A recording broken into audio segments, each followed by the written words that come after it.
You're listening to the Dibbly-Dobbly podcast. Remember to like, share, comment, subscribe, and click the bell to make sure you get the latest episodes of the podcast. Be sure to like and share our Facebook page and follow us on Twitter and on Instagram. So let's get into it, Jehan, and to start off our second discussion, on Australian cricket, let's talk about the successful World Cup campaign that Australia had last year, Jehan, in 2023. Australia just know how to win World Cups, do they? Number 6 out of 8 finals is pretty good. A couple of runners-up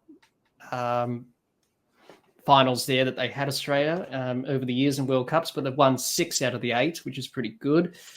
Considering that they were 0-2 to start the tournament with huge defeats to India by 6 wickets and South Africa by 134 runs,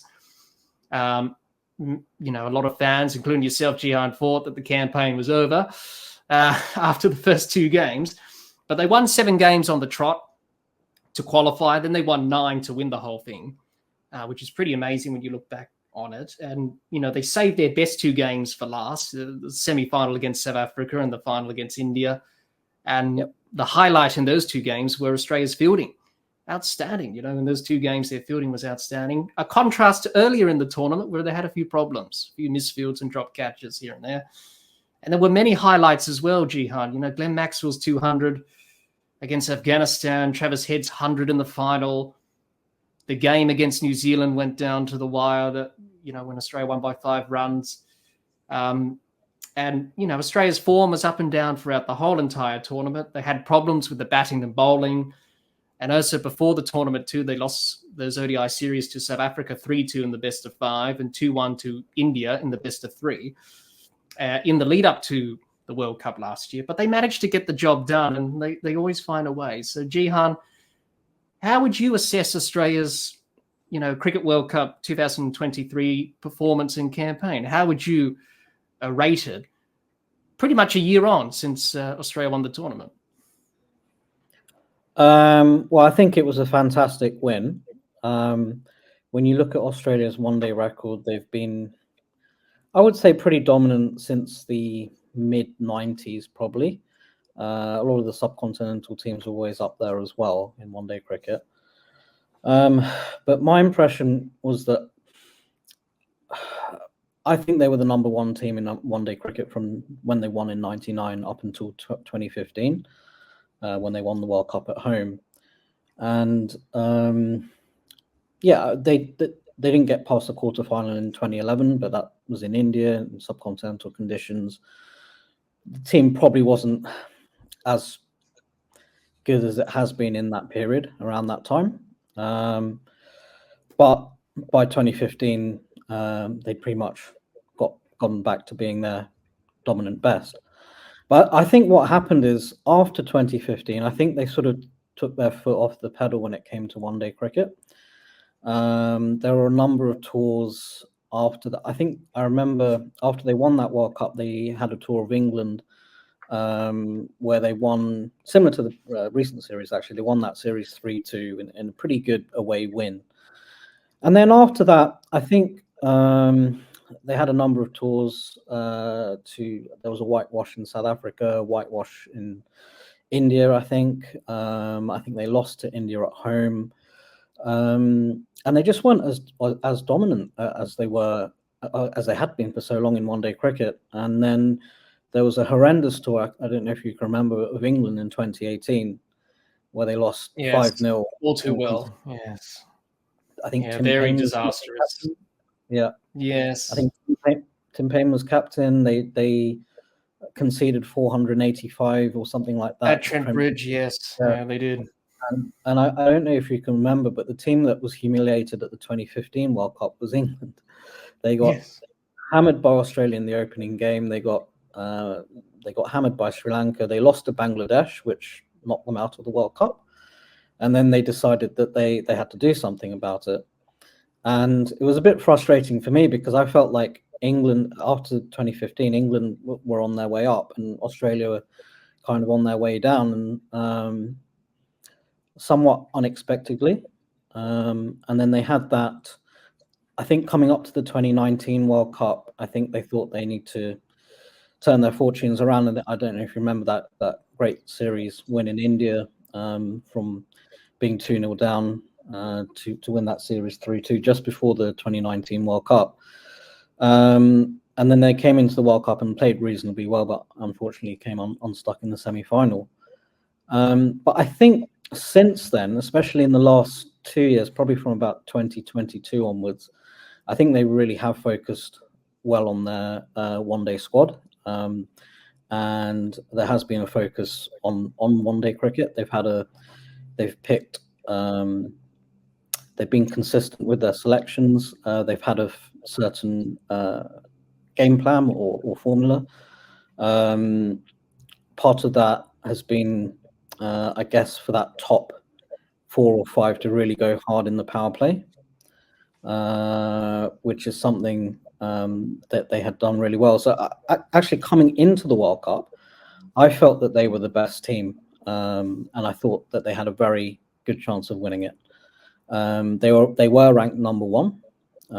They were, I think, from about 2022, so about 18 months leading into the World Cup, they pretty much won every series that they played at home. There was a couple of winter series against Zimbabwe and New Zealand, 2-1 against Zimbabwe, 3-0 whitewash against New Zealand. There was a 3-0 whitewash against England. That was just after England won the 2020 World Cup. So I don't think a lot of importance was given to that, but it was a very, very dominant win.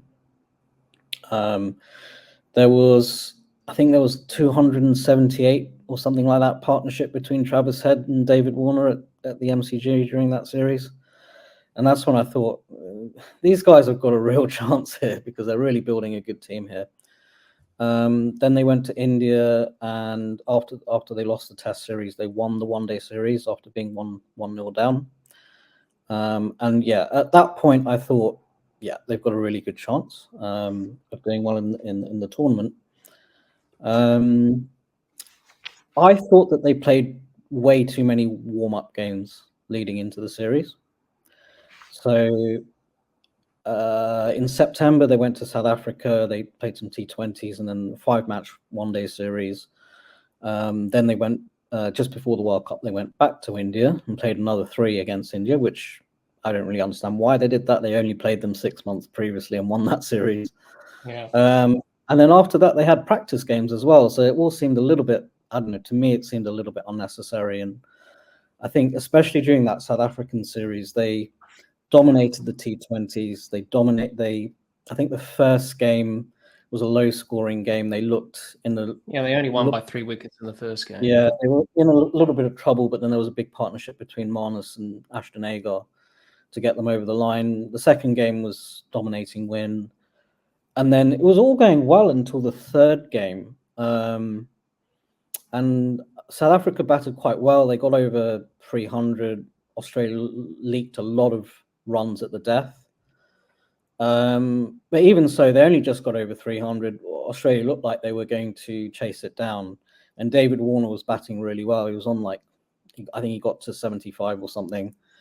And then he just randomly, I don't know if you remember this, he randomly got run out and he lost his shoe. Yes, he did. Yes, he lost his shoe. Yes.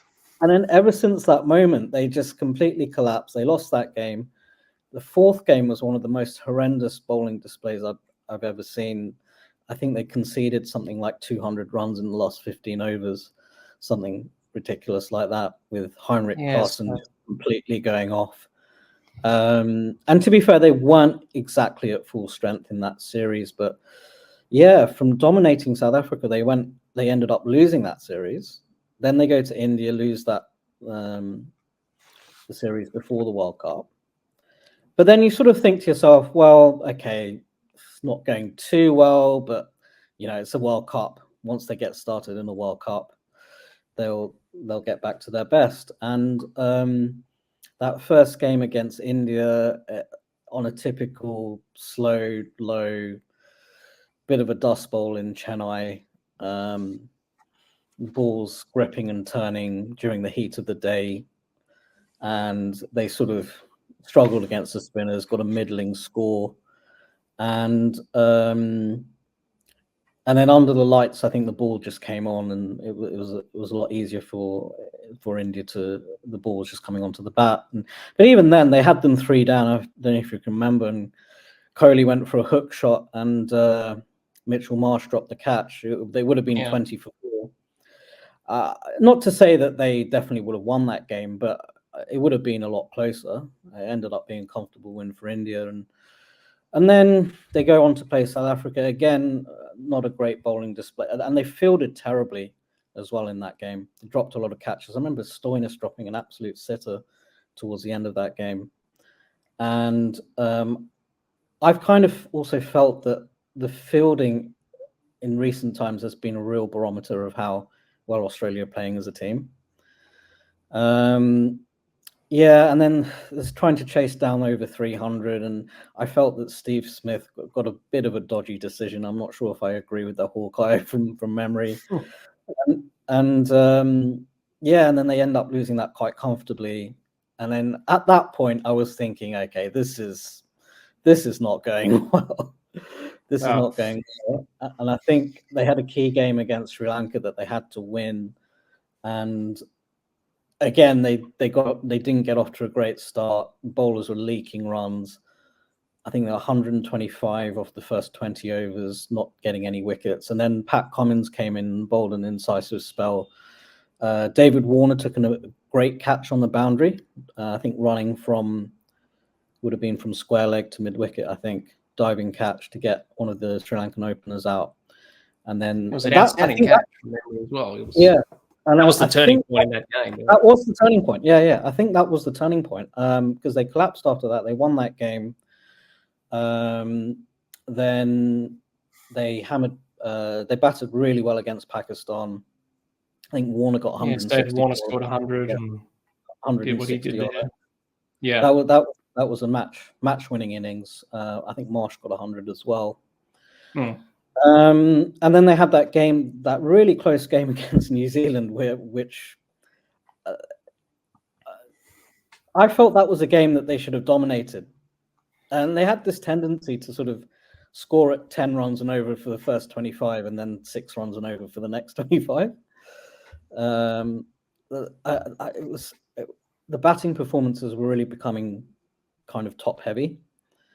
But I mean, they still got a good score, 370 odd. But then because they fell away so dramatically in the last half of that innings, it gave New Zealand the chance. And all of a sudden, you had Daryl Mitchell and I think Ravindra Jadeja. Is that his name? Yeah, so not Jadeja. Rachin Ravinda. Yeah, Rachin Ravinda. I think he may have got 100, and then Daryl Mitchell got a big score. And after you're sort of thinking, oh, they're going to chase this down, aren't they? And it was a pretty small ground, good wicket to bat on. And then they got wickets when they needed to. It was getting pretty close. I remember the Mitchell Stark bowled an over was 5 wides down the leg side, and that just completely changed things. Yes. And I remember a few expletives coming from yourself on live stream. That's right. Yeah, we live streamed the game. Yes. Yeah. Because it was a pivotal moment in the match, and it went down to the wire, and Stark bowled those wides, but he soon got back onto his line and length. No, this is the thing. So he turned it round after that. So so he showed the nerve to not let that get to him. And then there were 2 excellent stops by Marnus on the boundary as well, resulting in 1 or 2 run-outs. And then I think one of them, Josh Inglis had to take the ball like miles away from the stumps. Yes, he did. I think that was Nishan who came back. Short, and that was the end of the game. Yeah. So that game kind of felt like they were I don't know, I wouldn't say they were losing, but it was getting away from them a little bit. And then all of a sudden, towards the end, they were sort of like, okay, we better do our best to win this game in the last over. Yes, well, scraped by just, and then went on to take on England, which was a pretty tough game with the bat from memory. Adam Zampa had to come in and, get a quick Oh fire yeah, that's right. Yeah, score at they the got end. yeah, and it wasn't. It was just enough that for to beat England.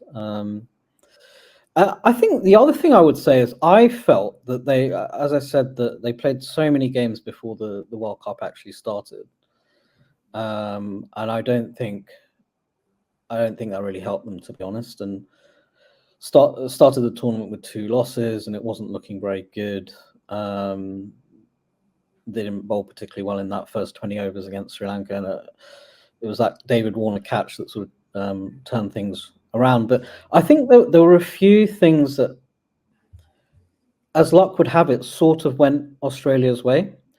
So I think the team as a whole were fatigued, but there were certain things, a couple of things that happened that sort of meant that players came in and out to the side and unexpectedly got some rest and a bit of a break when they needed it. So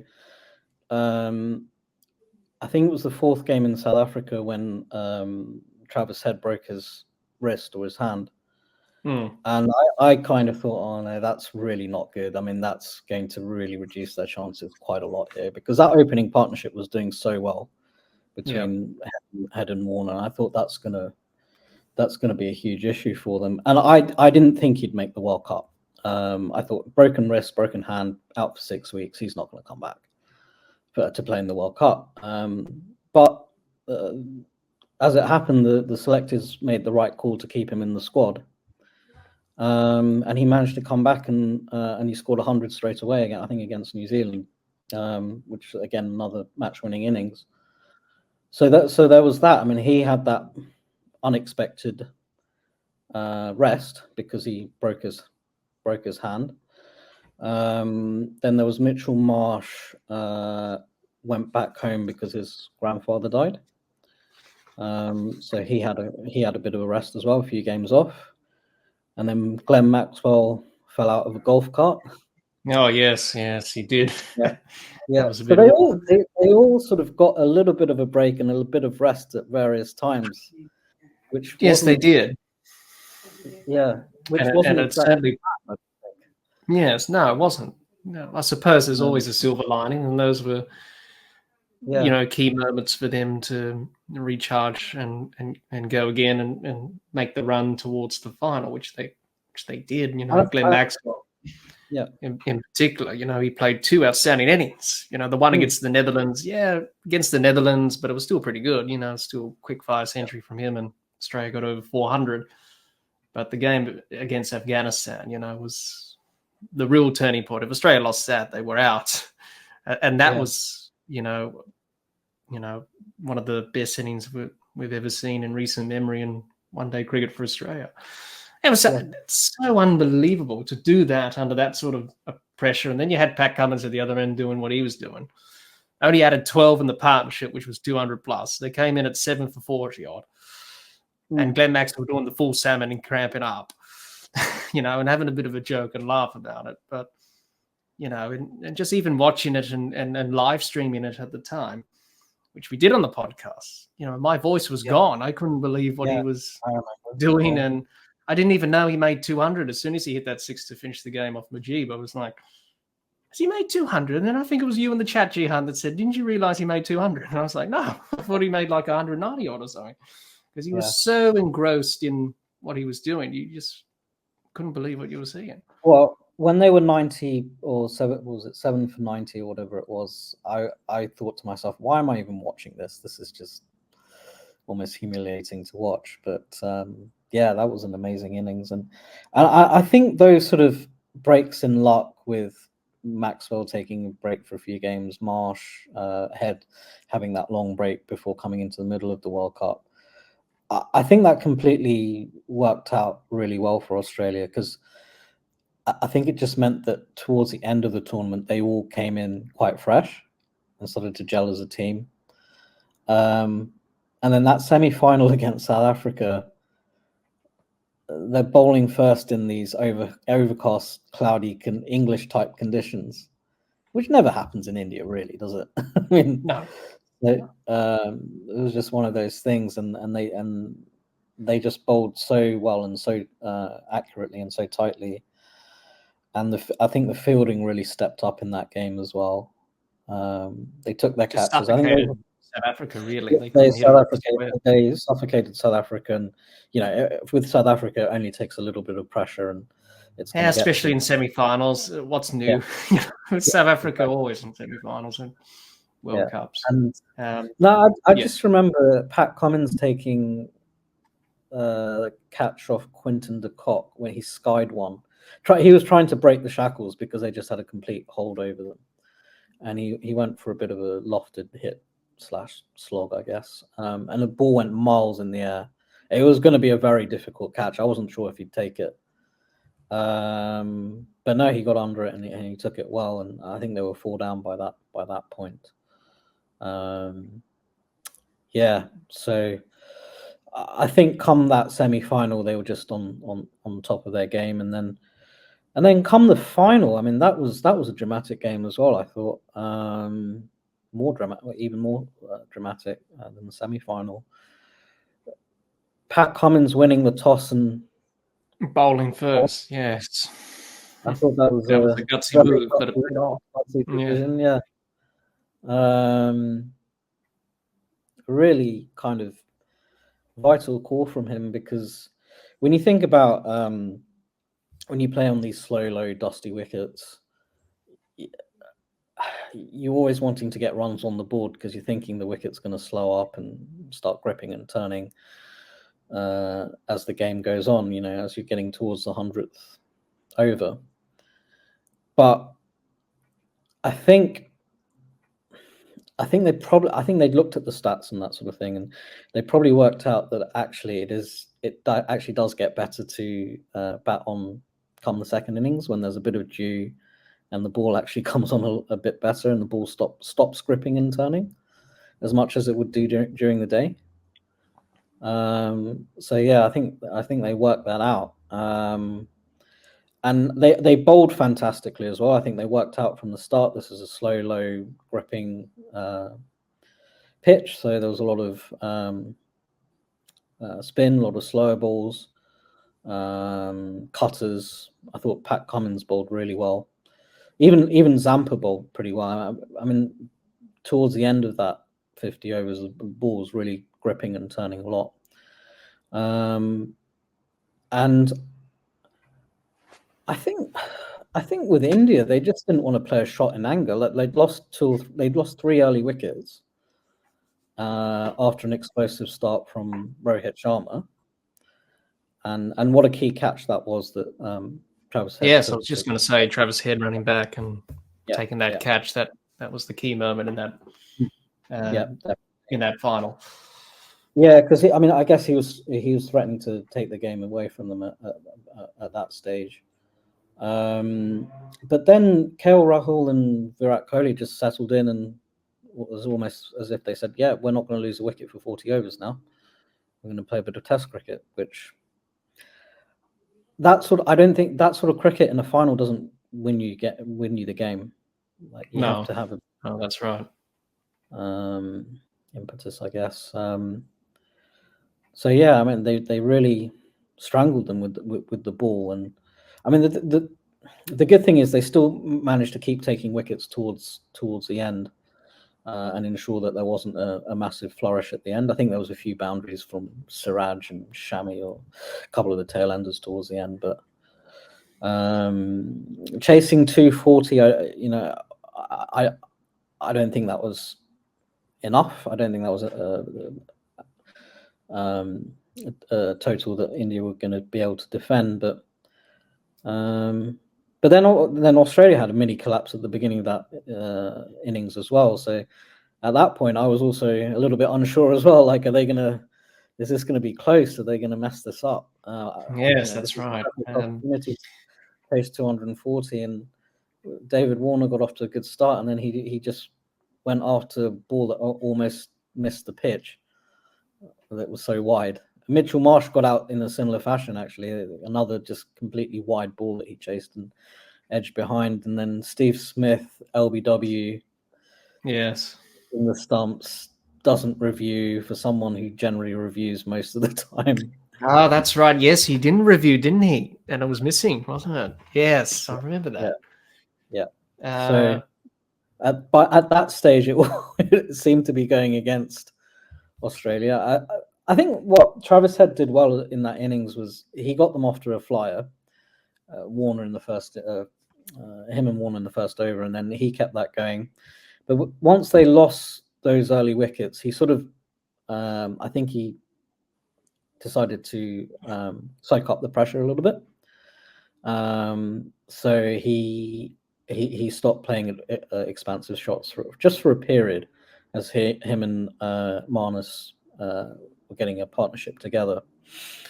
And I think there was one. I just remember this one shot that sort of I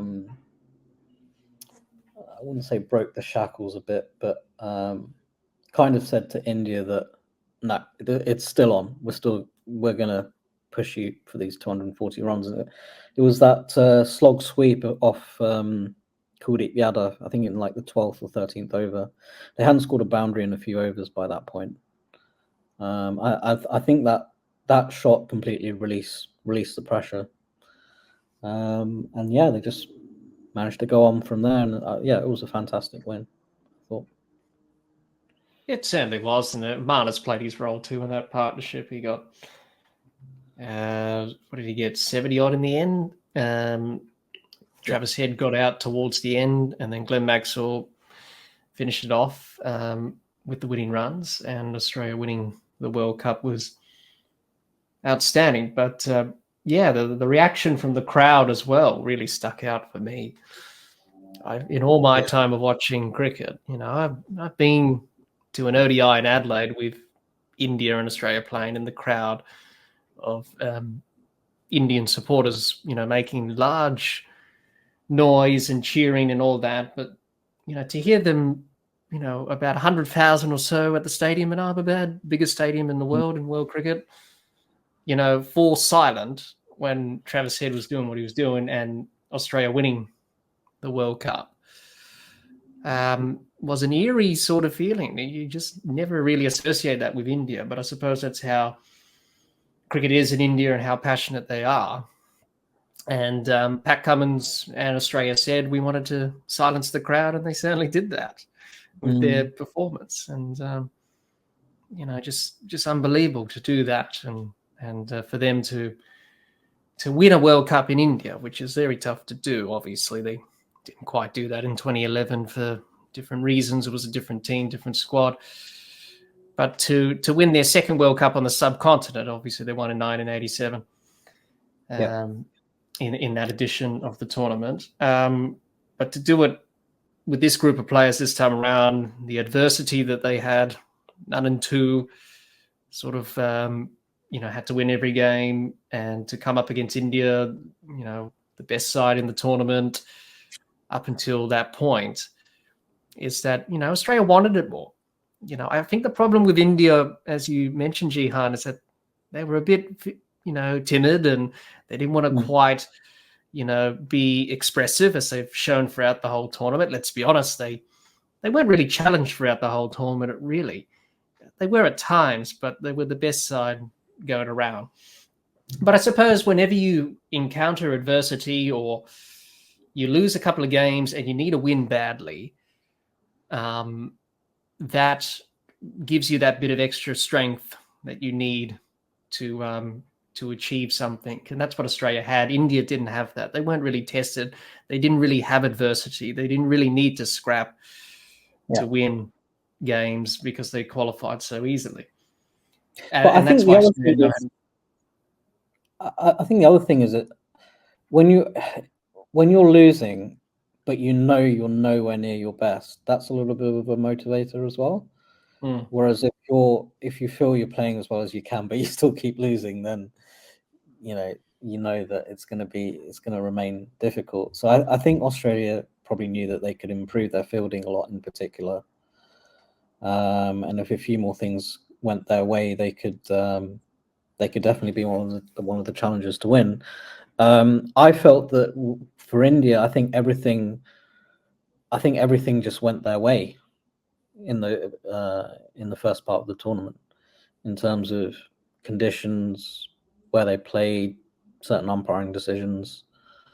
There was some dodgy umpiring in the game against Bangladesh. I don't know if you remember that. But yeah, yes, just yes. yeah. Yeah, So I think Kirby trying to get his century in that game, I think, yes, yeah, as well.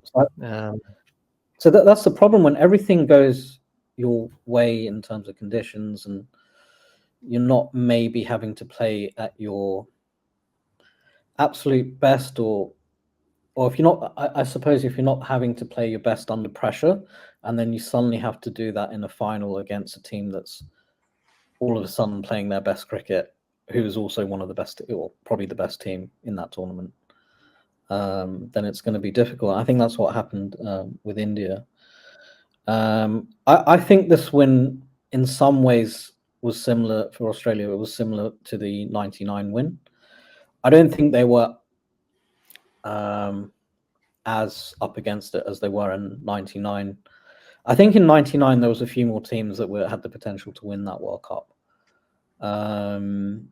And yeah, and no one really Australia were really playing pretty badly in that World Cup. I think in this one, I think more people had confidence that they'd be able to turn it around, and they probably thought there's probably only just one good performance. But in 99, there were a lot of problems. Like Shane Warne wasn't bowling particularly well. Even in the games against Bangladesh and Scotland, they weren't particularly convincing. I don't know if you can remember that. But in the sense that they had to go from losing 2 games to winning all the rest in a row, I thought it was similar in that sense.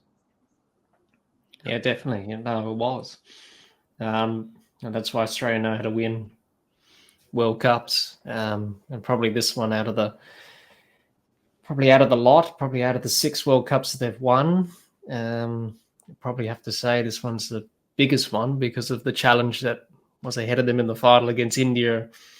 2015, they were dominant in that World Cup and they were one of the favourites to win. They did here at home. 2007, 2003, they had their challenges in those World Cups, but they were the best team by far, undefeated. 1999 was. I don't think they had any challenges in the 2007 World Cup. They just they didn't. They were pretty dominant in both 2003 and 2007. But 2007, they were clearly the best team in the tournament out of the teams that were there at the time. 2003 had their challenges because of Shane Warne being banned and obviously injuries and all that stuff, and obviously Andrew Simons made his name in that game against Pakistan where he scored that 100 and they won that game. And there were a few close games in 2003 as well. The game against England, the game against New Zealand, even the semi-final against Sri Lanka, they had to dig deep to win those games. Whereas 2007 was just more. It was just completely dominant. Yeah, it was. It absolutely was. And then 1999, they had their challenges, but they were able to win against Pakistan in the final at Lords. And then obviously 1987, under Alan Border was a bit of a surprise for everyone, really, because Australian cricket weren't doing so well in the 80s, but for them to win that World Cup was quite special. So Australian cricket does have a rich history in World Cups, and they just know how to win. They know how to win from any situation. You have a look at the tournament, you have a look at players who had significant contributions and they made a difference in each of the game. You have a look at all of the Australian players. All of them had a role to play in some part in all of the games that they won. Yeah. And they all did their part in all of the games. Scoring runs, taking wickets, and many highlights and many things that they've done in this World Cup as a team to achieve those things was building plays as well, like those two. Yes, that's right. Yeah. I mean, everyone did their role and thoroughly deserved their victory when you look back on it and say, well, how on earth did they do that? Well, they found a way to do it, and many great highlights. Glenn Maxwell's innings will be remembered for a long time. Yeah, the way that he went about that's probably the one highlight. There's so many, but that's probably the one highlight that stands out the most when you look back on this Australian campaign in this World Cup. Jehan, would you agree that Glenn Maxwell type innings was probably the one innings that we'll probably never see again? Yeah, I mean, I'd definitely say that. I mean, it stands out for how extraordinary and ridiculous it was at times, or throughout the whole innings, to be honest. But I would say that for me, the standout performance was Travis Head's 100 in the final. Under that sort of pressure, with 120,000 people in the ground, supporting India. For him to soak up the pressure and then play an innings like that to win the World Cup for your country, I thought that was fantastic.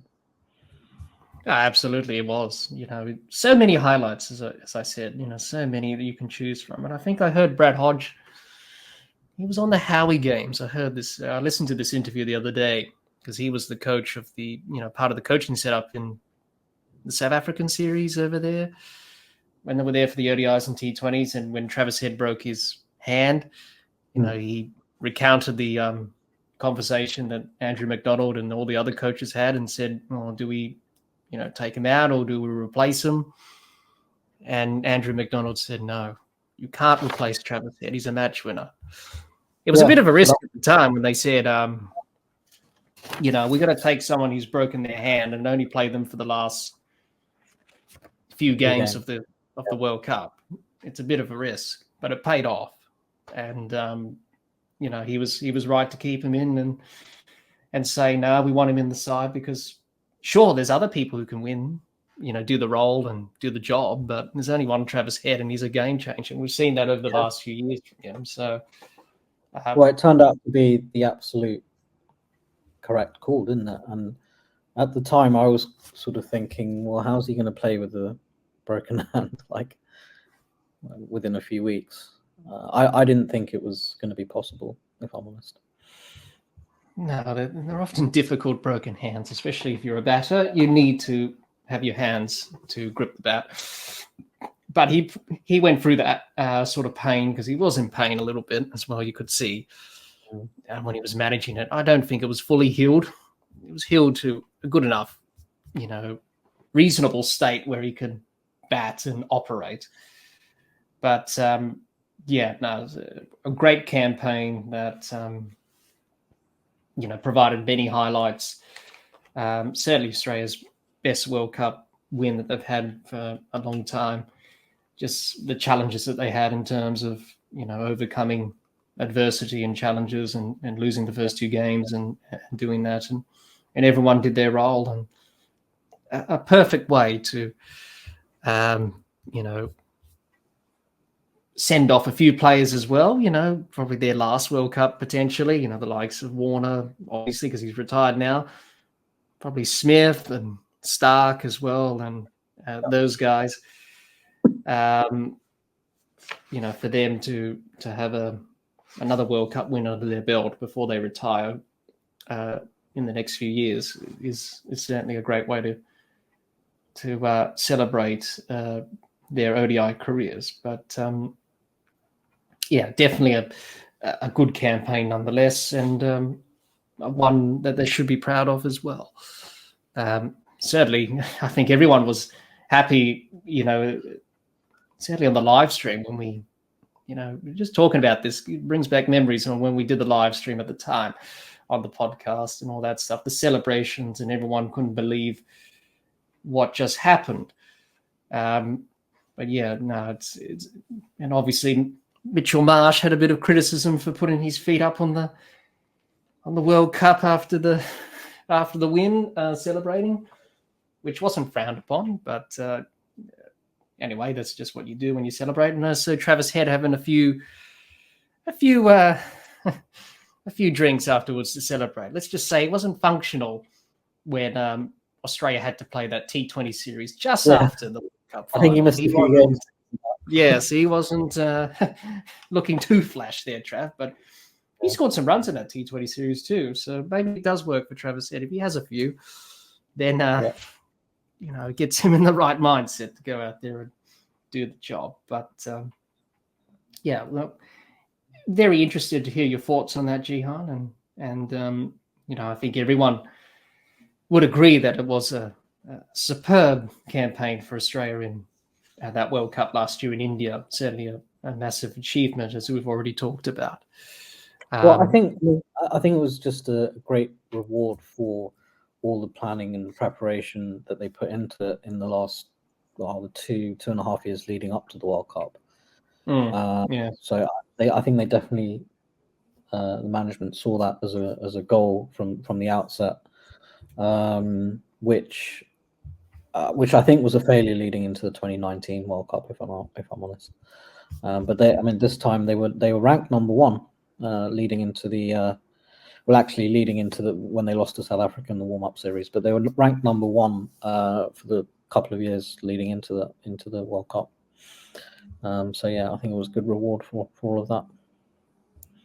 Definitely. No, absolutely. And I think all the players certainly would share those same thoughts as well. Definitely a big achievement, and it's always a big achievement when you win a World Cup. And, hopefully Australia can win many more in the years to come. Let's hope in the next World Cup in 2027 they can.